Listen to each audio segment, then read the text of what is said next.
There are 3 numbers on this coin: 269, 1 ounce. Not one of them is the price, and the number that decides what it is worth is not stamped on the coin at all. It is a British £2 coin from 2021. 1 troy ounce of silver, 999 fine. The royal arms on the back. The issue limit is 100,000, and they are all the same. This one sits in a sealed plastic holder with a grade on it. That holder is the reason it costs what it costs. So I want to read this thing properly. The coin, the denomination, the label. By the end you will be able to read any slab in the world, including the part it does not tell you. Let me put it on the table first. 38.61 millimeters across. 31.21 grams on the scale. 1 troy ounce of fine silver, 999 parts in 1,000. The obverse carries the 5th portrait of Elizabeth II by Jody Clark. Every one of these is bullion. It was made to be metal. The back of the coin is not a portrait and not a building. It is a coat of arms cut by a heraldic artist called Timothy Nold. A crowned lion on the left, a unicorn on the right. Between them, a shield, and around the shield, a garter with words on it. Most people look at this for 2 seconds and move on. Do not. There is a country missing from that shield, and the reason is written into English law. Read the shield the way heralds read it. Top left first. 3 lines for England. Then a rampant lion for Scotland. Bottom left, a harp for Ireland. Bottom right, England again. 4 quarters. 3 countries. Wales is not on there. That is not an oversight, and not an oversight. When the crowns of England and Scotland were joined, Wales was not a separate kingdom to add. The laws in Wales Acts of 1535 and 1542 had already folded it into England. The shield shows crowns. Wales did not have one to show. Now the garter around the shield, honi soit qui, mali pense, and under the whole thing due et mon droit. 2 mottos on the arms of the English crown, and both of them are in French. Now the small print. 2 pounds. An ounce of silver, and the state calls it 2 pounds. 2 pounds is a strange thing to print on an ounce of silver. Nobody has bought an ounce of silver for 2 pounds in decades. So the number is not a price, and the mint knows it is not a price. And you are allowed to ask why it is there at all. Here is what it is. A coin has to have a denomination to be a coin. Without one, it is a medal, or a round, or a lump. The word matters more than the number. With one, it is currency, issued under the authority of the crown, and currency in Britain gets treated differently by the tax office. So they pick a face value low enough that nobody will ever spend it. 2 pounds. On a coin, nobody buys for 2 pounds. That gap is not sloppiness. That gap is the whole design. So what does the tax office actually do with it? Taxation of Chargeable Gains Act 1992, Section 21, Subsection 1, Paragraph B. Sterling currency is not a chargeable asset. Her Majesty's Revenue and Customs spells it out in its own manual, page CG 76881. Coins that are sterling currency are not chargeable assets. Read that again. Not a smaller tax. Not an allowance you use up in a year. The asset is outside capital gains tax altogether, with no ceiling on it. And there is a second document, because legal tender is not what you think it is. Coinage Act 1971, Section 2, as amended in 1983. Silver coins above 10 pence are legal tender for payment of any amount not exceeding 10 pounds. 10 pounds. That is the entire legal reach of the coin in my hand. Now the part the seller does not lead with. Gold bullion in Britain is exempt from value-added tax. Notice 701/21 under the VAT Act of 1994, Schedule 9, Group 15.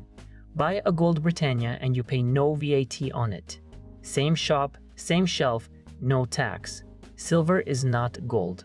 Silver bullion, coins included, sits at the standard rate, 20%, on every ounce at the counter before you own anything.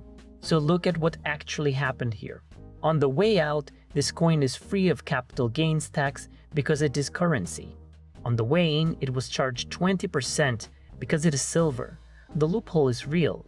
It was also paid for in advance at the till by you, and nobody put that number on the label either. One more thing about that £10 limit, because it is genuinely funny. 5 of these coins settle a debt. The 6th one does not. And legal tender never meant a shop has to take it.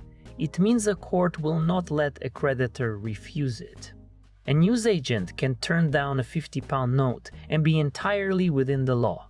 So much for the coin. The expensive part is the box.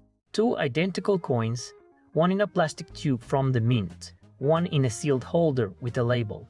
The second one costs more, and the metal inside is the same metal. Same year, same design, same ounce. What you are paying for is a sentence. A grading company looked at this coin and decided where it sits on a scale that runs to 70. Not a fact about the coin. An opinion about the coin written down and sealed in. Their own definition of a 70 is precise. No post-production defects at 5 times magnification. 69 means nearly that, with tiny flaws you can find under the glass. So the difference between the 2 grades is something your eye cannot see. And the coin is sealed behind plastic, so you cannot get a glass near it anyway. You're trusting somebody else's eyes, and that is exactly where the stories start. Ask around collector forums, and you will hear 2 things about the 70s. The first, that they are handed out more freely than it used to be because volume pays. Nobody has ever proved it, but the belief is everywhere, and it moves money. The second is uglier and more believable. The people crack coins out of their holders and send them back in, again and again, until a 70 falls out. Nobody has ever proved that either, and nobody has to. Both stories are believable. Neither is evidence. And the third thing you hear is that the scale itself is objective. 70 points, 1 right answer, no argument, 2 graders, 1 coin, and a number that decides the price. I have no document for either claim.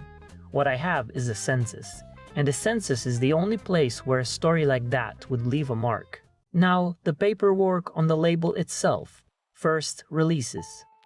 It sounds like it means first struck. It does not. NGC's own definition, coins received by NGC or an approved depository within 30 days of the release date of a new issue. Receive, not struck. Receive. 30 days from the day the mint let it out. And the company says the rest out loud in its own guidance. A mint can issue a coin dated 2015 in 2016 or a coin dated 2018 in 2017. The release date is the day the mint made it available, not the day the press came down. There is a separate designation for the press. It is called first struck, and it needs documentation from the mint. That is not the sticker on this holder. So the label on this coin is not about the coin, it is about a courier. Now the census. And it takes the whole 69 story away. NGC has graded 305 of these coins. In grades above 69, 0. 69 is not one short here. 69 is the ceiling. The label even says top pop, finest known. 305 people own the finest known example of this coin, all at the same time. And the issue limit was 100,000. Not 0.3% of them have been graded at all. The rest are in tubes being silver. 0 means NGC has never awarded one. Not that one cannot exist. And a census counts submissions, not coins. So here are the 3 numbers and here is the answer. 2 is a pass. 1 ounce is the metal. 69 is somebody's opinion about the coin that arrived on time. The price is the 4th number and nobody stamped it anywhere. So that is the whole object. An ounce of silver, a legal fiction worth £2, and an opinion sealed in plastic. 2 of those 3 came from the state. 2 of those 3 came from a company with a loop. None of the 3 is the price you paid. If that bothers you, watch the one where I handed the same job to a machine. I let ChatGPT grade rare coins, and it was confident and it was wrong. Same question as today. Whose eyes are you actually paying for? Grading is somebody's eyes either way.